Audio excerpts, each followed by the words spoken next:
Hello? Oh, hi. I'm here on the set of the Keith Andrew Network. It is a new set. It's quite boxy, kind of a rectangle shape, but it's nice to be here. Oh, and look who's here. It's Keith Andrew of the Keith Andrew Network. Well, hi, it's nice to meet you. Well, actually, again, I'm Elaine Clark of Real Talking Tips. That's my podcast at ElaineClarkVO.com. I'm an actor, producer, director, and performer. So I've done a lot of different things, and so have you. And you've overcome a million different obstacles along the way, including some lightning storms in the background of your set sometime and icicles that will fall down during the holidays. But here I am in this nice, cozy environment with you. So congratulations on another year of the Keith Andrew Network. And it's a pleasure to be with you.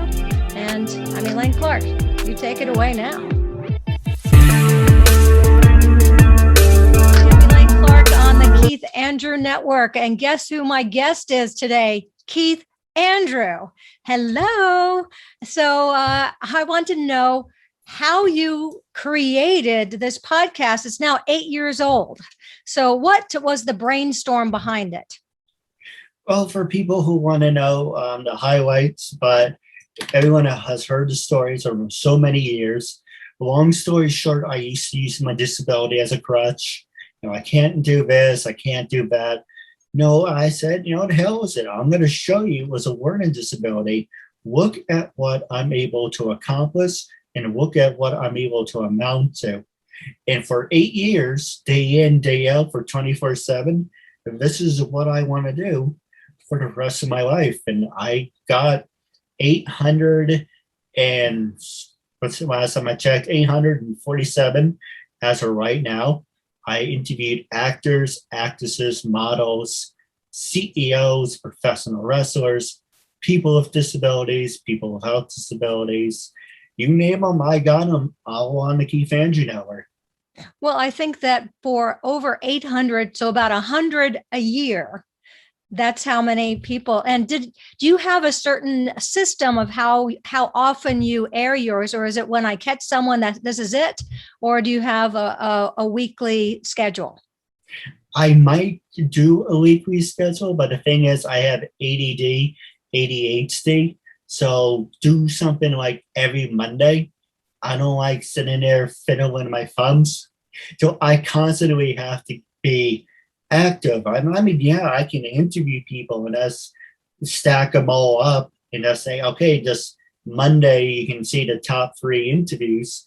But it never really appealed to me for just saying have Monday. For an example, I was going to do every Monday, Wednesday, and Friday.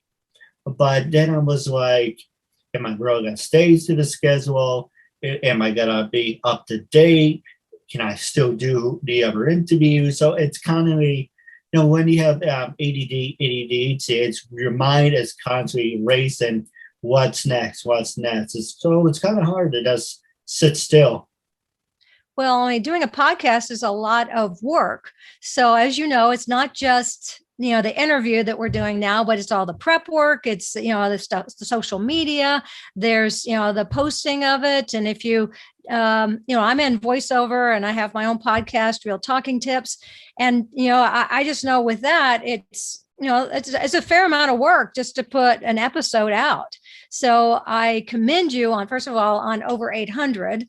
And also, what has been your biggest stumbling block? I would say the biggest one is when I first started, I wanted to work with Blog Talk Radio.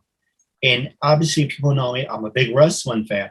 And it's always like, Hershey's. I wish I had a dollar for every time I said this. I was, Hershey's and Snickers presents WrestleMania. And I was like, okay, I want to do something like that. Let's have the Keith Andrew Network present Uncensored. And I did 72 phone interviews. And did you want snippets or do you want to hear the whole story? Well, you can do, tell me, let's cut to the chase of what was the craziest moment. Long story short, a lot of people, let's go back to the phone when I first started. I was still having panic attacks and I was like, this is ridiculous. I'm talking to a phone. I'm in a room by myself, but I'm still getting anxious. But during that time, I got people from Mighty Morphin Power Rangers to Spider-Man to all these different great shows. Sorry, dang, I can't catch my breath. And I was like, okay, why am I still having panic attacks? So I did a show over. As you can see from season one, season two, and I can show you right now, what you see on the camera is the reflection. And I pretty much, that's what I did. There was no, sorry, having brain fart. I wanted you to interview me. Now I'm like putting myself on the spot. At the time, 2013, there was no Zoom. And if there was Zoom, there was no recording from it, number one. There was no Skype recorder, number two. So I had to record a video camera to the phone. So the camera picked up with the phone source. So you can see in the whole process of the whole beginning how it changed. 2015, I got, eCam. So now it's cut in half. I'm on the right, you're on the left, or if you're interviewing me, I can flip it. And now, thank God, I don't have to decorate my brother's bed anymore. I actually have a backdrop. So you've seen a process, but my biggest mistake was I should have had the Keith Andrew Network from the very beginning, number one. Okay, I liked uncensored freedom of speech, self-expression, so it's not really that big of a deal. The biggest slap in the face was with the permission forms, because I was like my grandfather. If I give you my word and I'm giving you my time, I want you to honor that. And little by little, people were saying, now, by the way, I'm being sarcastic when I say this. Yeah, my agent said, my publicist said, I'm not getting any acting roles because of you. No one wants to have me in your skits because of you. This one's my favorite. Yeah, since I've been doing your interview, I've been getting death threats. Like, death threats? No one knows who the hell you are. Unless you're doing stuff on the side, that's completely your business. But, I'm getting death threats. I can't get any acting roles.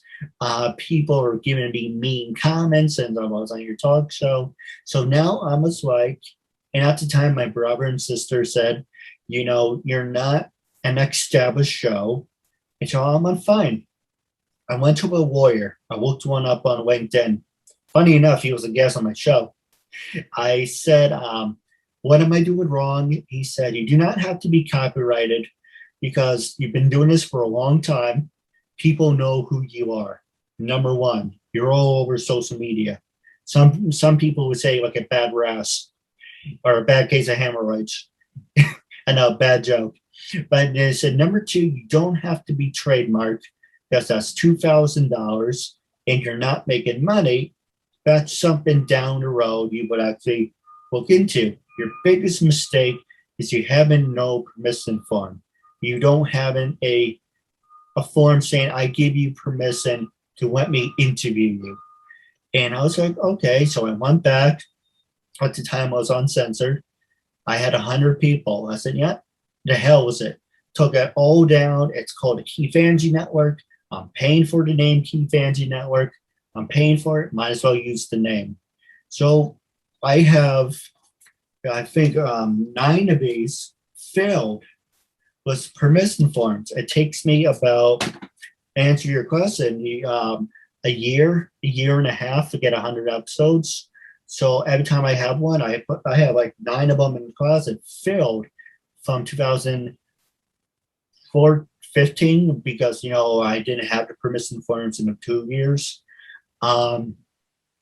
It's a learning process. No one wants to help me with this. No one wants to acknowledge me. So I said, screw it. I'm going to do it myself.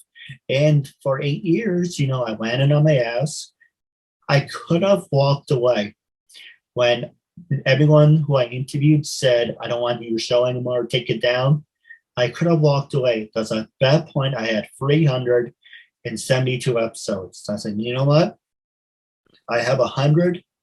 I will swallow the 200 and I will do it over. And the video quality got better. The interviewing skills got better. I feel I got better as an interviewer.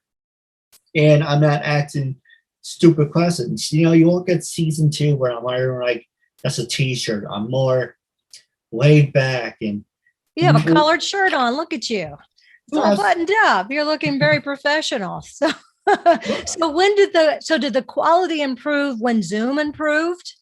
You know, when you got your backdrop, because you used to have the lightning bolts in the background.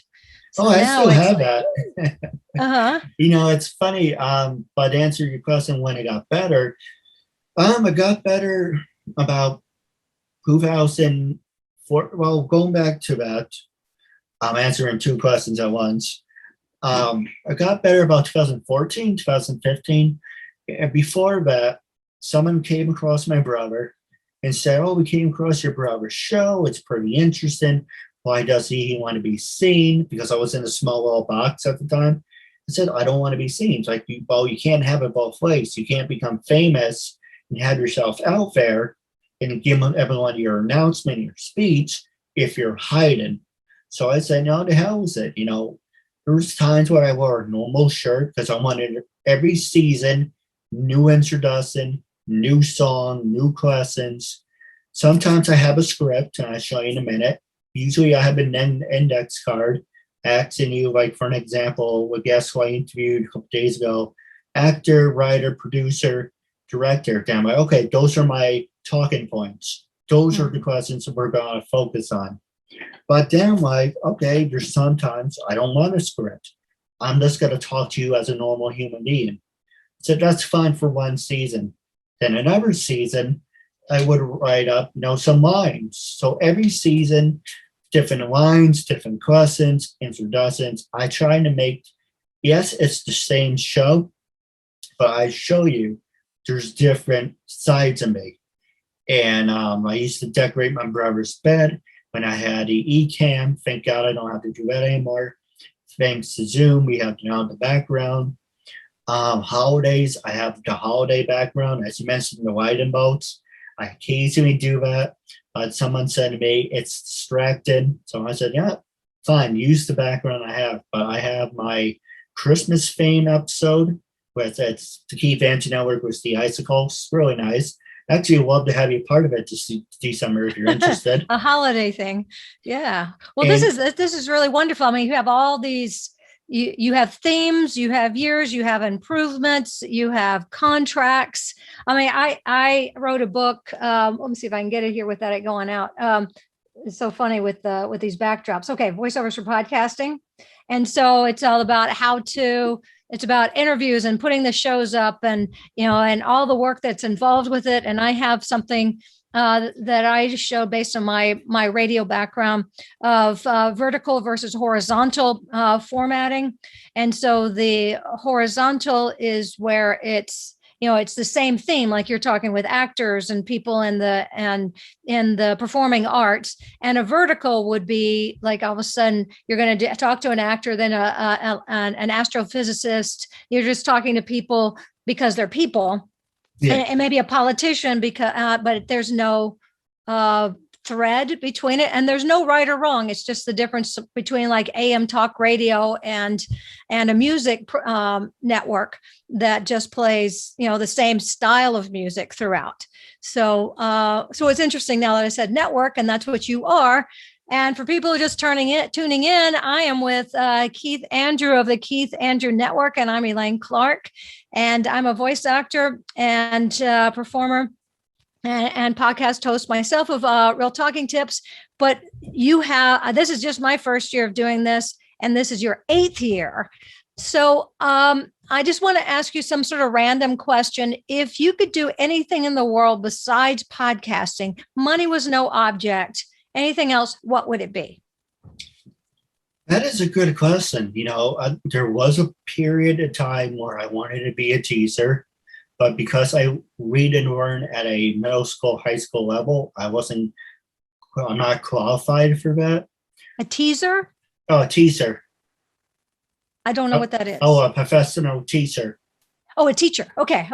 I thought I said a teaser. It's like, ha, ha, ha, ha. You're already doing that. It's true.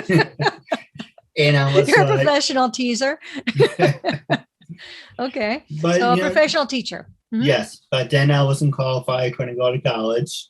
But then I was like, if money wasn't a problem, I would probably, That's a good question. There's a part of me that wants to work in the public, even though I need funny stories at the end of the day. But I have to feel passionate on it. You have to enjoy what you do. If you're not enjoying what you do, then it becomes work, and then it becomes a job, and then you got to start to hate it and resent it, and you're gonna all your built up hysteria. It's gonna come out. But if you're doing something you love every single day, I want to do this till I'm 6 feet under. And I'm not saying that to be cute. I'm not It'd saying be that kind of to be. muffled sounding, but I'm sure it will be interesting. It's true. But I know I'm not saying that to be cute or be funny. I want to do this to the day I die because I found something I'm very passionate about doing. I tried working in retail. I give you an example. I used to work over at Walmart, and this woman used to make jokes and say, I'm coming over to your line because you have a smile on your face. I can see the positivity radiating from you. And also, you're just standing here, you look bored. And we were talking, and she said to me, you have this generic personality where you're outspoken, you're very kind, you're a people pleaser. And I said, well, I'm a talk show host. I have a disability, and in my free time, I'm a talk show host. He said, if you're a talk show host, why are you here? I said, one, I need money, and two, I need stories to tell. But she said, personally, you're in the wrong type of work because I look around at all these other cashiers, and it's true, they're miserable. I hate this freaking job. I don't know why I'm here. And by you, here you are, smile on your face. You approach everyone like you know them, and it says a lot about you compared to this, jack off who's like, I hate my job. Just give me my paycheck and I can get out of here. That's a big difference. But it's kind of like people see me and like, we like you. There's something about you. I don't know if you found what you were looking for, but you have something. And a lot of people who I interviewed say to me that I have found what I have to do in my life. But there's a part of me that's like, is it true? Is there something else that I can do? So you sort of doubt yourself. But I like talking to people. I like making new friends. My dad says I have diarrhea of the mouth. I don't shut up. And it's true, I do. I'm still looking. I feel like I'm at the point where I found something, but it might be a tiny bit something I am overlooking that could be the next step. Well, you could have been a wrestler because you really like wrestling. So if you had just practiced a little bit or announced at wrestling matches, that could have been another path for you. This is a little less high contact sport.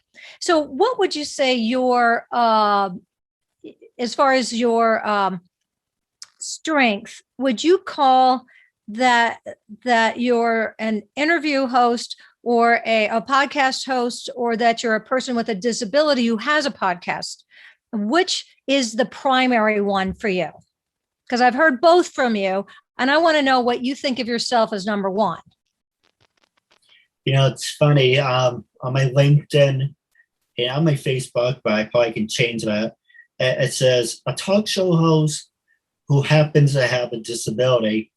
And I just think primarily I'm just a talk show host. I like to say I'm a talk show host. People say you're a podcast host. I see no difference. Even though one's on TV, one's on the computer, whatever. Big deal. You want to fight about it? Hey, there you go. The wrestling comes in again. It's true. But it's to me, I don't like labeling it. It's like if it feels right, for me, I'm a talk show host who happens to have a learning disability. And so a lot of people would say, I'm a talk show host and I've been, like you said, you've been doing this for a year and I can't get people. And there's someone else who I talk to, can't get people, but you've been doing this for 8 years, 800 episodes. And what is your I want to say, okay, going back to wrestling, as you said, what is your gimmick? I wouldn't say my gimmick is that I'm learning disabled. I would say that's my selling pitch, if that makes any sense. I give you an Oh, well, you have a example. gentle way of just approaching and just saying, hey, you want to do this? Let's have some fun, Well, which let me, is sort of if what I, it's all about. but if I may, well, Hmm. we say like we approach two people of the same person. You approach them and said, I have a talk show. This is what I'm doing. And they say, okay, we will get back to you. But then I will approach the same person and say, I have a talk show host, but my thing is I have a learning disability. So I'm not saying my show is better than yours. I'm not saying that. I'm not saying it's more the selling point. It's yes, every single person out there can have a talk show host. That's fine. You can have your own show. But what is your message? And then for me, that's I have a disability. Well, that was that you used it to your best advantage to open doors and say, hey, this is non-threatening. This is going to be fun, except for unless I would decide to wrestle you, But other than that, and maybe if I have the lightning going on in the background sometimes in the backdrop, but no one's been electrocuted so far, so it's all good. So I'm going to ask you another question that's a little off the wall. If you could be an animal, what would it be? A tiger. And why a tiger? One, I love cats. My favorite Power Ranger Mm. growing up, I would say, okay, I liked a lot of them when I was growing up, but recently I been catering to the Yellow Ranger, and I used to have her logo in the beginning of my show, the saber-toothed tiger, and I was like, well, I like cats, have saber-toothed tiger, and I like anime, so Mhm. I'm like, okay, if I have to be a tiger, you know, um, I'm trying to find a word. My mom Well, you could says have been Tiger King too. So there you go. There's so many different paths you could have gone on. And then you could have wrestled a tiger and put that on TV, but maybe that's been done. it's true. I wouldn't say a lot of people think I'm deviant because I I'm always thinking and I'm always plotting, even when I'm not doing anything. It does look like I am thinking, I am plotting my next move. So I guess I am like a tiger, but I get that is one of my favorite animals. My other favorite animal is an elephant. So you could be Ella Iger. That would be really cool. Half elephant, half tiger. Yeah, you choose the front or the back side, whichever side you want to do that. So that would be a good anime character. We'll see how that will develop. Someone out there's an idea.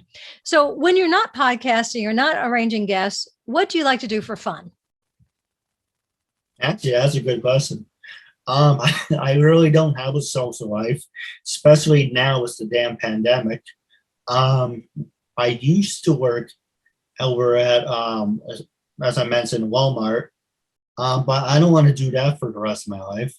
Um, what I want to do is to find something that will make me happy. I have my health, I have my family, even though there are times they want to strangle me.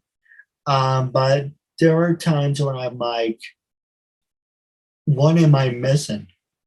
And it's kind of like, I think what I want is to get my career in motion and set in stone. And once I have enough money, I don't have to worry about, taxes or God forbid being on the street. Then I can just say, I have money. I don't have to worry about it. Now I can do what I always wanted to do: go to wrestling events, go meet people, just enjoy it. But right now, my priority is saying, that's why I don't have a girlfriend. because I don't want to say, hey, I'm 34 and I live at home with my parents. Hey, you want to date? I don't want to be that type That's of quite a person. line there. I'm sure you get lots of dates that way. Want to go out? Maybe that's the tiger and the elephant talking right there. Maybe, but I don't want to be that type of person like, oh, well, because when you go on a date, I bet ask your husband, oh, well, what do you do for a living? But if he said something like, I live home with my parents, you're probably like, yeah, I can do better. But for me, I feel like, I'm not saying this, but I'm not saying that I want to be established first, get my life together. And once things are settled, okay, then I can take the next part because I don't want to drag anyone down with me and say, oh, we're in this together and I'm miserable, she's miserable. And it's kind of, you know what I mean? You want to be, positive. You want us to have a positive life. Yes. Yeah. So actually, I did meet my husband when he was still living with his parents, but we were in college at the time and that was permissible. And we were still on the college campus, but that was his home he had to go to, during holidays, because we all did. So, we've been married almost as long as you've been on the planet. So been a while. So, okay. Well, do you dance? I mean, can you do salsa or something? Oh, as the expression, people say white people can't dance. Mm-hmm. So I can. Well, you can do the white man overbite. Can you just do that? There you go. And just bounce a little bit. There you go. That's a dance. You did it. Congratulations. It. You can do the hustle. There you go. A little bit. So I'm just trying to teach you some really bad dance steps. So and these are sure if you do go out in public and you start doing that it will clear the dance floor. So you would be safe and not meeting anyone. So you probably shouldn't listen to me. So what if you were to go out to any restaurant, would you prefer going to a fancy restaurant or to just a real real casual place? Do you like fancy or casual? Casual. And that's actually it's funny to mention that. A lot of people who become famous, have their heads way up their butts. For me, I'm going to cut myself in half. And what I mean by that, 50% of me will be in the entertainment world, and 50% of me will be the same normal person who I always was. Yeah, I'm not going to change for anyone. Money, yeah, it's great. But the biggest thing is you lose yourself and then you make mistakes. But if you keep yourself balanced, then you can always rely on the other half balancing you out.